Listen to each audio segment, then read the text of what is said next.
states and U.S. military bases across the region, saying it would deliver a crushing response to the U.S. The ceasefire collapsed as Western news outlets were trying to figure out what to make of the millions of Iranians publicly paying homage to the late supreme leader, Ayatollah Ali Khamenei, who was assassinated on the first day of this war. The very same leader who just prior to the war, Iranians had been protesting against in the streets. The Western reporters and influencers granted access to the funeral were a story in themselves, players in the information war that is also part of this conflict, and evidence of just how strategically Tehran is calibrating its media messaging. Ayatollah Ali Khamenei was assassinated on day one of the war, February 28th, in a joint U.S.-Israeli operation. Israel carried out the strike, with the CIA reportedly providing the intel that ID'd his location. Sayyid Ali Husseini Khamenei dar rah sarbulandi. 4 months later, the Iranian state laid him to rest in a funeral that lasted 6 days and was choreographed with news cameras in mind. The turnout was not just colossal, it was sustained. Millions came out, first in Tehran, then in other cities the supreme leader's coffin was carried through. Halfway through the ceremonies, however... Yeah, millions, guys. Millions of people from all over Iran. That's what I'm saying. Over 1 million people showed up to that funeral, and they're trying to say that this regime have no support. Yeah, I'm sorry, but I'm looking at a crowd of people that if we were to send in some Kurds or just arm, some group of people with weapons, yeah, those are going to be the people that they got to deal with. Those guys, the guys that are pretty much burning like Trump eulogies in the middle of the street. Like, come on, guys. Like, that's what we're dealing with. And for some reason, people think that we can just arm a bunch of Kurds and just send them on in there and think everything's going to work out just fine. Attention was turned back onto the Strait of Hormuz, the strategically important waterway, the state of which set off the fighting and lit up the skies over the Gulf once again. Iran has specifically said that it will control the Straits of Hormuz. This week, we saw vessels from Saudi Arabia and Qatar attacked. Now, Iran has not taken responsibility for these attacks. And then we saw the U.S. say that they are attacking Iran. And every time they hit us, we're going to hit them 20. And then you saw retaliatory attacks on U.S. military sites by Iran in Bahrain, in Qatar, and Kuwait. And of course, Trump called Iranians scum and said that he does not even know if he wants to have negotiations with Iran. The overlap of the escalation with the funeral is very significant because the funeral is a very political event. It's a show of defiance, essentially telling the US, Israel, and the world that, look, they wanted to do regime change. Regime didn't fall. They killed the supreme leader, but we're still continuing. So that's the core message. Yeah, and now the regime got more support than ever. More support than ever, actually. So, yeah, good job, guys. The regime that we want to get out of power now has more influence than ever. I know. See, this is what's called the rallying around the flag effect. That honestly is just human nature at the end of the day. Message of the funeral. And in the middle of this comes an escalation. The Ayatollah's funeral, the size of those crowds shocked Donald Trump. He told the political site Axios that he thought Iranians hated Khamenei. Just a month before... Oh, shit. Shout out to Axios. And shout out Trump for always talking to these people, bro. Oh, man, I love it. Yeah, I know. You were sold propaganda. Yes, they lied to you. When Iranian people were protesting in the street, they wasn't protesting the Ayatollah or the regime. They was protesting the government. The Iranian people see the government as separate from the regime, actually, because remember, the Ayatollah is their spiritual leader and he controls the IRGC. The government is what's supposed to handle the politics, the laws, and all that good stuff that Iranian society is supposed to be running on, not the Ayatollah, because even the Ayatollah only gets one vote in their election. So, guys, like, trying to pretty much incite a riot over a crashing rial was like futile because they're not going to blame the IRGC for that. They're not going to blame the Ayatollah. They're going to blame the government. His assassination, millions of them were on the streets protesting against the supreme leader's rule. While this war has undoubtedly touched a patriotic nerve in Iranians and boosted support for the state, the funeral, the scale and spectacle is no proof that the authorities now have majority support. What it has done is complicate the media narrative, the binary one. But this was a massive show of support for the government from millions of Iranians. That Iranians are either largely loyal to their leaders or out to overthrow them.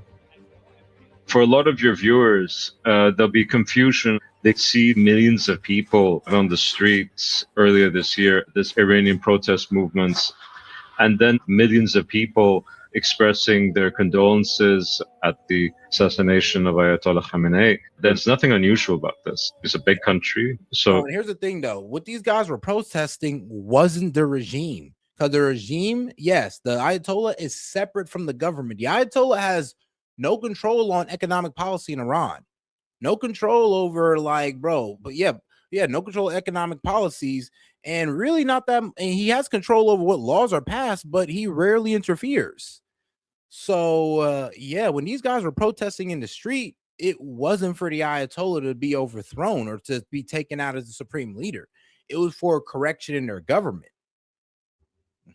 having 20 million people express an opinion this way, you can also have another 20 million people express an opinion. Let me real with you. We kind of like lost that too, because Scott Bessent wanted to come out to the world and just say, yeah, we're the reasons why your currency crashed, and we're currently crashing your currency right now.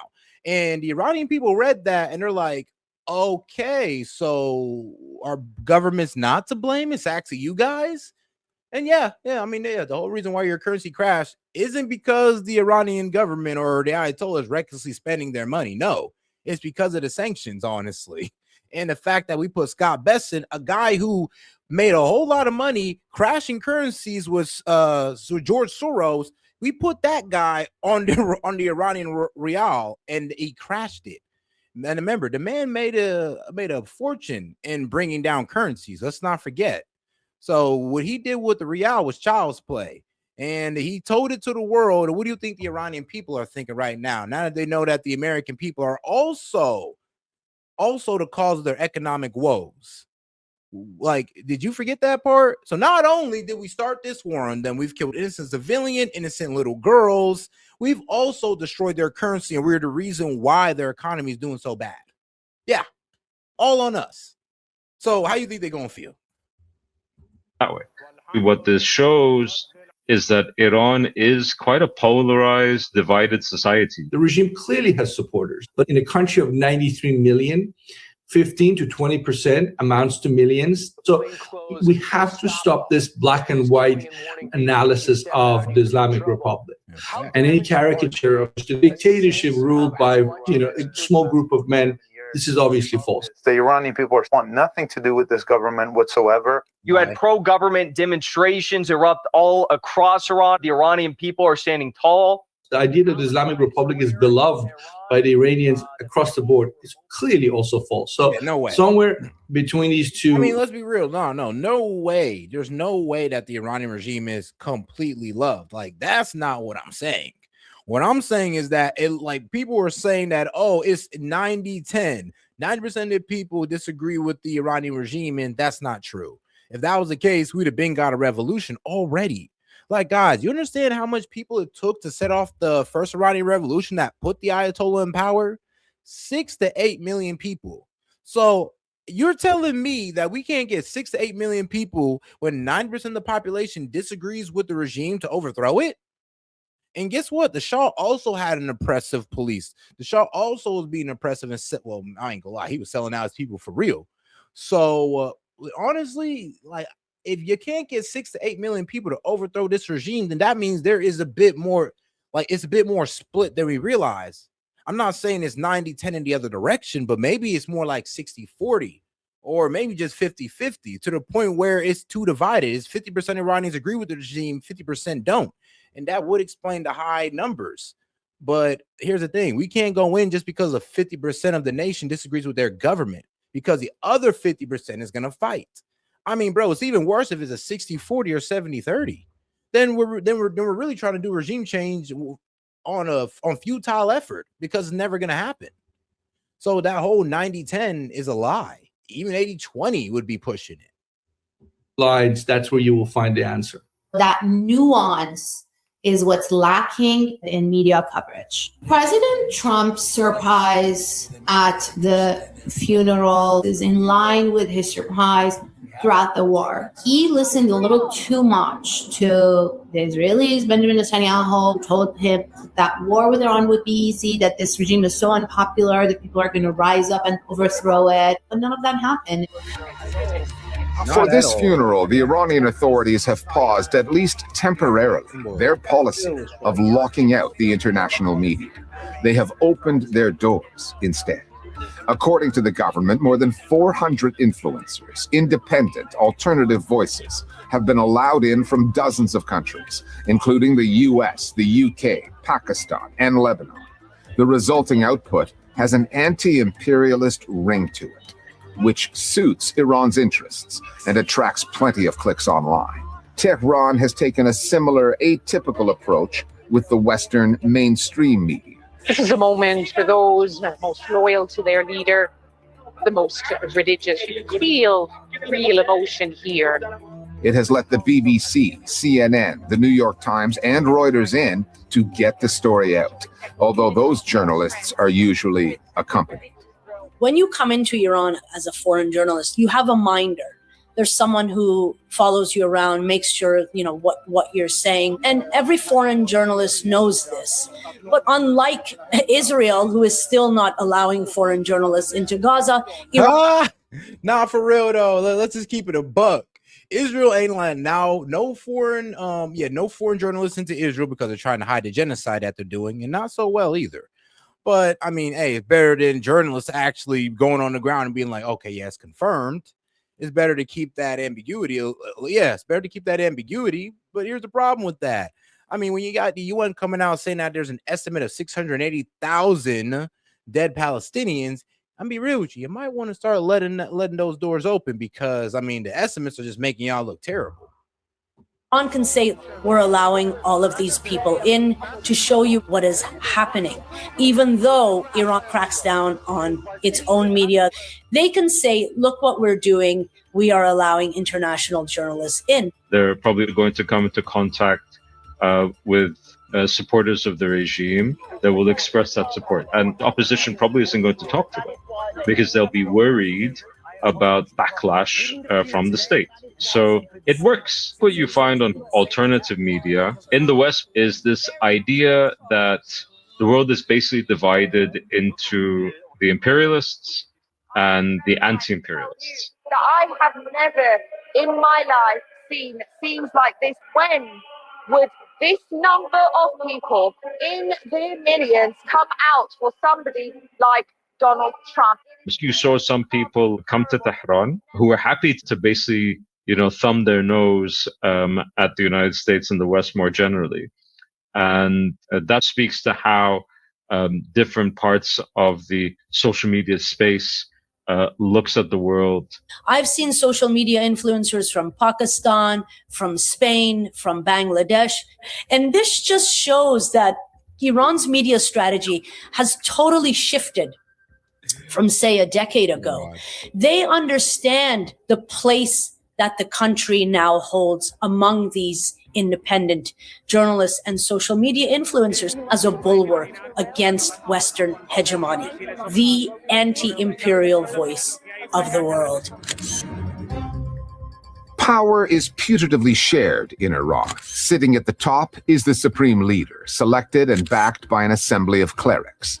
The Revolutionary Guard Corps, the IRGC, also has political influence. Presidents are elected by the public, but only after the candidates are vetted from above. Thank you. And the funny thing is, I've pretty much explained that in multiple videos that, all of the presidential candidates, about 5 of them, are pretty much get vetted by the religious clerics and the Ayatollah, and they pretty much are approved by them. So this is why I always bring up the election numbers when it comes to Iran. Why? Because it goes to show how many people are willing to participate in an election literally controlled by the IRGC. And for you first-time watchers who don't know what that number is, well, I'm gonna tell you right here. 61 million people in Iran registered to vote in an election ran by the IRGC. Now, the voter turnout is substantially lower, about 50%. So about 30.1 million people, yes, 30.1 million people voted in an election. Yeah, actually voted. So, you know, there's registered and there's voting. 61 million people registered, about 31 million people voted in an election controlled by the IRGC. And it's really important to break this down because, you know, this is the current president, the reformists who won. Basically, this is the left. I'm not even gonna lie, this is the left right here. And the reformists are an Islamic liberal political faction in Iran. They are one of the two main political camps in the post-revolutionary Iran. The principalists are the other camp. Iran's reform era is sometimes said to have lasted from 1997 to 2005. The length of the president, Mohammed Khatami. Okay, you know, I ain't gonna go too far into that. And then let's go into the principalists, right? The principalists are interchangeably known as the Iranian conservatives, or formerly referred to as right or the right wing. And what, you know, they're the other main group. And these are the so-called, the terms, hardliners. Yes, they are the hardliners. And you know how much, and thank God the hardliners lost, but do you know how much votes the hardliners got? 13 million votes. Those are 13 million people that we know for sure is going to slide behind the IRGC. That's going to ride for these guys. 13 million people. And you want to take on that? And here's the thing. It's 16 million people on the other side. But who's to say that those are the guys that, you know, are going to go against them? We might only get like 2 million people out of this. And maybe the rest of the 14 are sliding with the 13. Like, do we really want that? Do you understand what I'm saying now by you've been lied to about this regime? This is the problem here. But all right, let's go ahead and get back to the video now that I explained that. Ali Khamenei's son and successor, Mujtaba Khamenei, who was reportedly wounded, did not attend the funeral. And as certain media outlets in Iran noted, two former presidents, Mohammad Khatami and Hassan Rouhani, were nowhere to be seen. A third, Mahmoud Ahmadinejad, was later spotted in a procession, but only on the sidelines. At any state funeral, the guest list informs. The optics matter. What came out of Iran projected an image of stability to the outside world. But in the up-close eyes of some of Iran's own media, it signaled that there are schisms within. Mohammad Khatami wasn't at the funeral. Hassan Rouhani was not invited at the funeral. What does that tell you? There are serious divisions inside, which means you can look for the regime tent shrinking even more. The question is, how small can it get? Former presidents are no longer welcome, but who is? Because you can say, well, countries are in a state of war, and there's no time for being political. Oh, yeah, one of the main schisms is the succession of the Ayatollah. Because, like, you know, it's actually crazy. One of the main Shia beliefs is they don't believe in, what was it?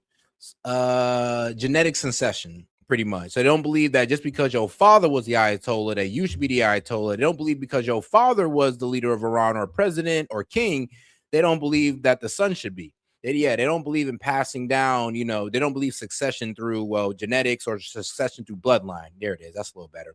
Yeah, they don't believe in succession through bloodline. So this actually like pissed off a lot of the Iranian clerics and, you know, the top ones that are pretty much saying that, yo, maybe we should choose somebody different, like the old Ayatollah's grandson. I mean, the old Ayatollah's grandson or maybe his son to take up the mantle instead of Khomeini's son. Why? Because we don't believe in bloodline succession, but they went ahead and did it anyway, because honestly, this might have been what the Iranian people were asking for, to be quite honest. Inclusive.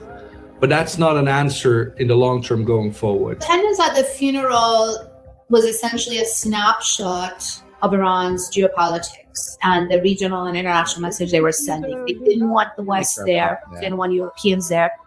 But they invited some of their regional allies, including countries who they hit during the war. Saudi Arabia is the most notable. This shows the path forward for Iran in how to manage their relationship because the relationships between these countries cannot be the same as it was before the war. My bad, guys. From one... Hold on, self-correction.